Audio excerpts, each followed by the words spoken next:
कृष्ण कृष्ण कृष्ण कृष्ण कृष्ण कृष्ण कृष्ण कृष्ण कृष्ण कृष्ण।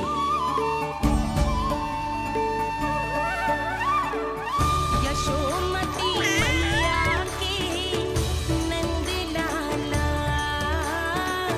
यशोमती मैया के नंद लाला। असुरी कार्य करने वालों के लिए कृष्ण नाम का अर्थ एक और भी होगा। वो घनी अंधेरी रात जिसमें इसने जन्म लिया,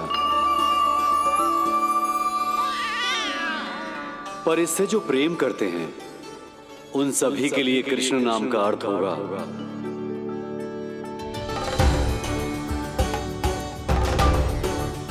अतुलनीय सुंदरता और अथाह प्रेम।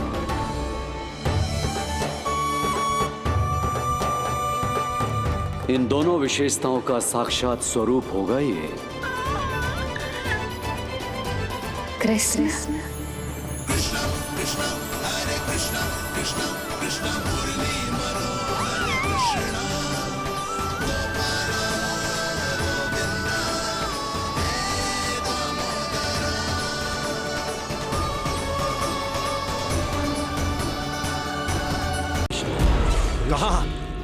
कहां से आ रही है ये ध्वनियां? कहां से आ रही है ये ध्वनियां?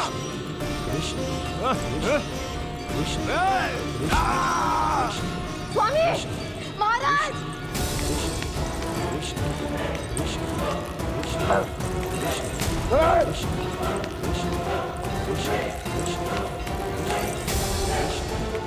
कैसी ध्वनि महाराज?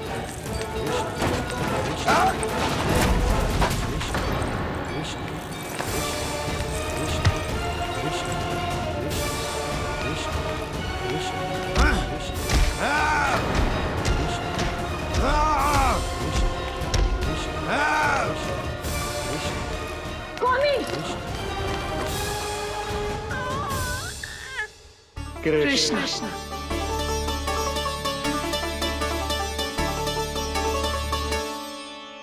कृष्ण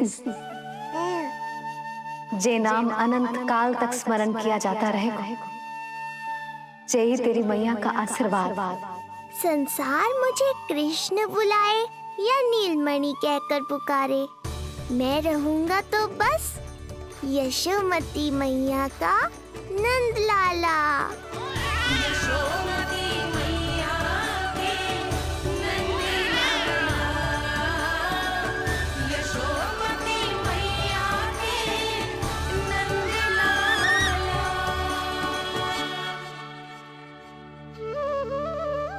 गुरुदेव, आपने मेरे लल्ला को इतना प्यारा नाम दिया है, उसके लिए आपका बहुत बहुत धन्यवाद। एक बार गोपियों को पता चलेगा तो देखना कैसे रटने लगेंगी मेरे लल्ला का नाम। इससे पहले कि आप सब बाहर जाकर किसी और को बताएं, एक कर्मकांड शेष है। नामकरण के बाद पिता को आशीर्वाद के रूप में कुछ न कुछ उपहार बालक को अवश्य देना चाहिए।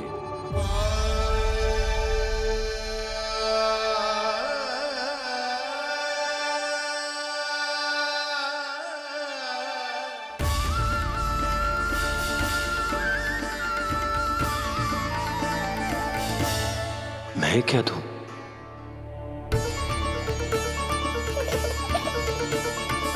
वासुदेव मेरे शिष्य हैं और उनकी अनुपस्थिति में यह दायित्व मैं निभाऊंगा।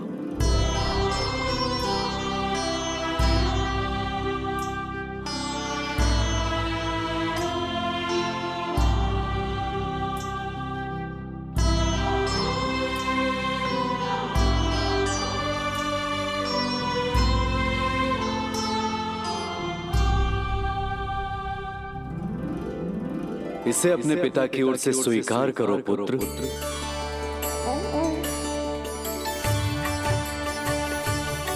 कल्याण हो।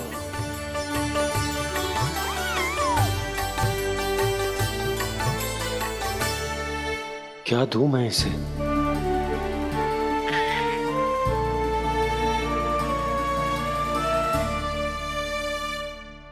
आप सोच क्या रहे हो? आशीर्वाद दो ना अपने कृष्ण को। अच्छा, सोच रहा हूँ कि लल्ला को क्या दूं।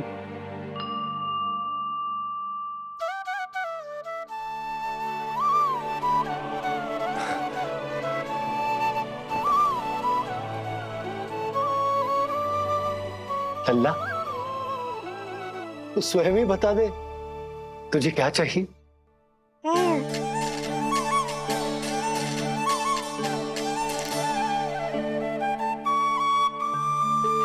देखो जी, लल्ला ने ही आपकी उलझन समाप्त कर दी।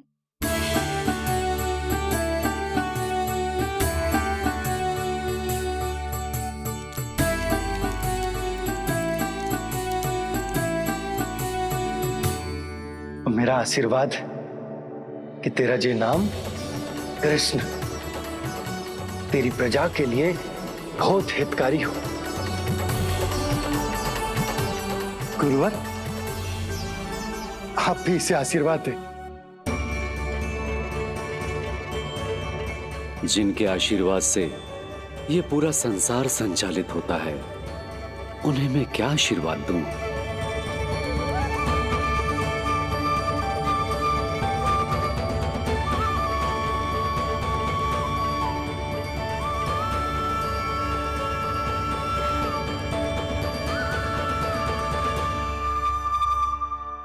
आपने तो मुझे मेरा नाम दिया है ऋषिवर। ये तो मेरा सौभाग्य था प्रभु कि आपने इस कार्य के लिए मुझे चुना। पर आपका कार्य अभी समाप्त नहीं हुआ ऋषिवर। एक विनती और है मेरी। आज्ञा दीजिए प्रभु, क्या करना होगा मुझे? बाबा को मेरी वास्तविक पहचान बतानी होगी आपको, और इन्हें इस बात के लिए मनाना होगा कि ये मैया को कभी भी मेरा सत्य पता ना चलने दे। पर प्रभु, मैं ये कैसे कर पाऊंगा? आप ही कर पाएंगे ऋषिवर, क्योंकि अब आप इस कृष्ण अवतार के मुख्य उद्देश्य को जानते हैं। बंद करो, बंद करो ये ध्वनिया। कौन सी ध्वनिया? ये ध्वनिया बंद करो, बंद करो। क्या सुनाई दे रहा है आप? ये शब्द जो मेरे कानों में गूंज रहा है। भारत, भारत समझिए। रुक जाइए। मुझे मारा।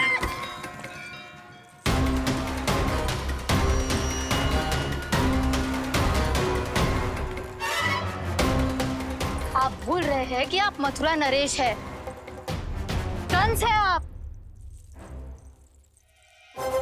और किसी भी व्यक्ति, वस्तु या घटना से महाराज कंस इतने व्यथित नहीं हो सकते कि वो सुदबुक खो बैठे। स्वयं को संभालिए महाराज। बंद हो गई, बंद हो गई, बंद हो गया वो स्वर, बंद हो गई वो ध्वनिया। काफी। यूं मत सोचना कि मैं तुम्हें सुन नहीं रहा था। तुम सत्य कह रही हो। मैं कंस हूं। किसी भी व्यक्ति, वस्तु या घटना से व्यथित नहीं हो सकता। दुर्जन! जी महाराज। इस सिंहासन को पुनः स्थापित करो। यदि कोई भी योग्य इसे स्वयं सिद्ध करने नहीं आता तो मुझे पता है मुझे क्या करना है, कैसे उस दुष्ट बालक का संहार करना है। मैं भली भांति जानता हूं। ये दायित्व आपको ही निभाना होगा ऋषिवर। इससे दो लाभ होंगे। एक तो मेरे बाबा कंस के कारण होने वाली चिंता से मुक्त हो जाएंगे, और आवश्यकता पड़ने पर मेरी पहचान को मैया से सुरक्षित रखने में सहायता भी करेंगे।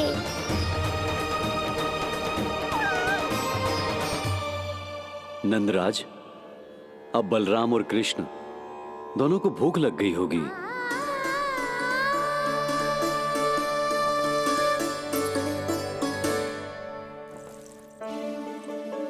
प्रणाम गुरुदेव। प्रणाम गुरुदेव।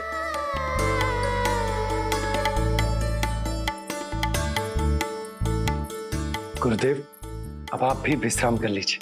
नहीं नंदराज, मुझे शीघ्र ही मथुरा पहुंचना है। राजा वासुदेव और रानी देवकी मेरी प्रतीक्षा कर रहे होंगे। पर इससे पहले कि मैं जाऊं, मुझे आपको कुछ बताना है।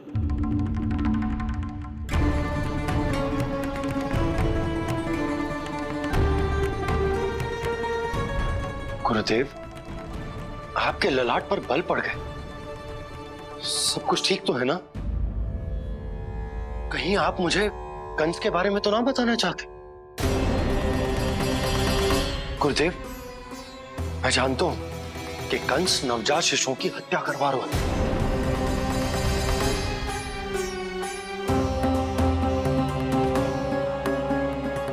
कंस नहीं, कृष्ण के बारे में कुछ कहना है मुझे।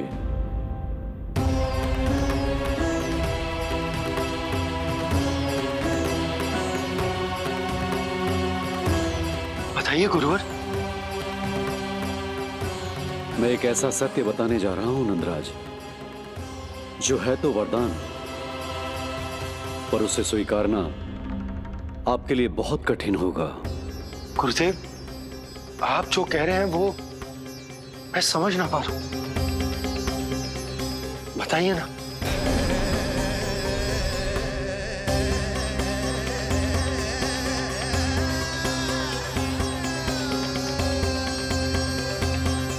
बताइए ना गुरुवर।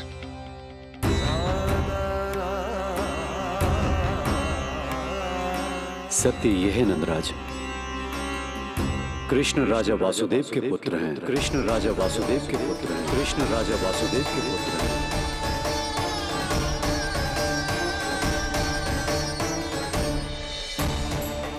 और वो कोई साधारण बालक नहीं है, स्वयं श्री हरि विष्णु के अवतार हैं। और वो कोई साधारण बालक नहीं है, स्वयं श्री हरि विष्णु के अवतार हैं।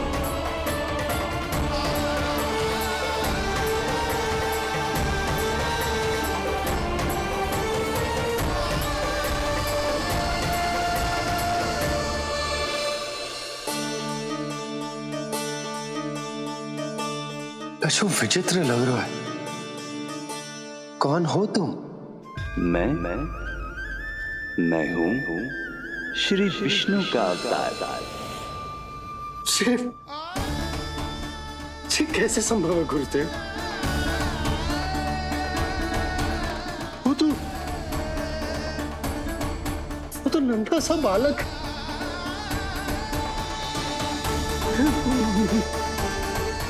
वो श्री नारायण का अवतार कैसे हो सकता है? और गुरुदेव, आप ये सोच भी कैसे सकते हैं कि वो मेरा लल्ला वसुदेव भैया का पुत्र है? यही सत्य है नंदराज, पिछले जन्म में मिले वरदान का फल है ये।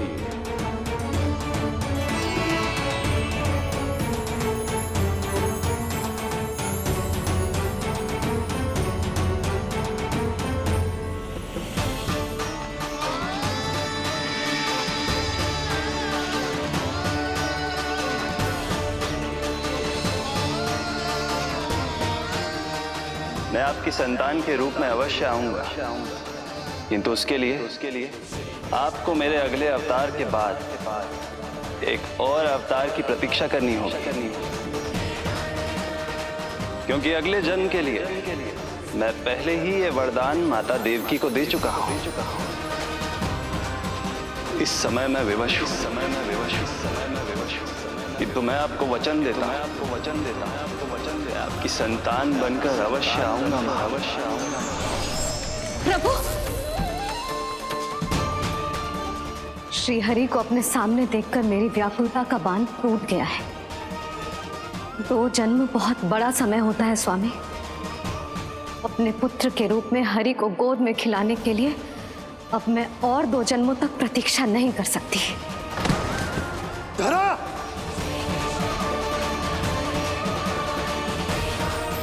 माता देवकी को मैं पहले ही वचन दे चुका हूं, इसलिए विधि के विधान के अनुसार मुझे उन्हीं का पुत्र बनकर जन्म लेना होगा।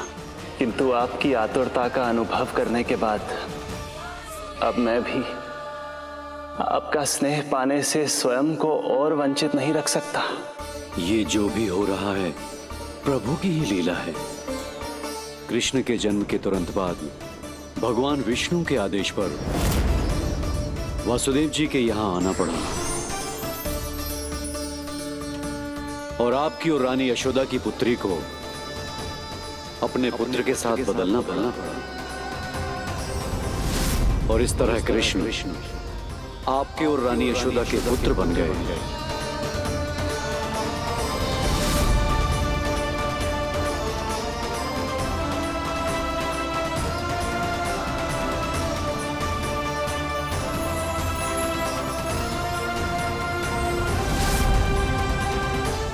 आपने सही कही थी गुरुदेव, जिस सुनने में तो वरदान ही लगता, पर इसे स्वीकार करना उतना ही कठिन। जब यशोदा को इस बात का पता चलेगा तो उसे कैसा लगेगा? अपने नाम का अर्थ अच्छे से सुनो है ना तूने? उसका हर एक अक्षर भगवान श्री नारायण से संबंधित है, जैसे उन्हीं का स्वरूप है तू। बस मैया, ये सत्य आपसे छुपा रहे, इसी कारण बाबा के लिए ये जानना आवश्यक है। फिर चाहे इसे स्वीकार करना उनके लिए कितना भी कष्टदायक क्यों ना हो। नहीं नंद, ये सत्य उन्हें आप नहीं बताएंगे।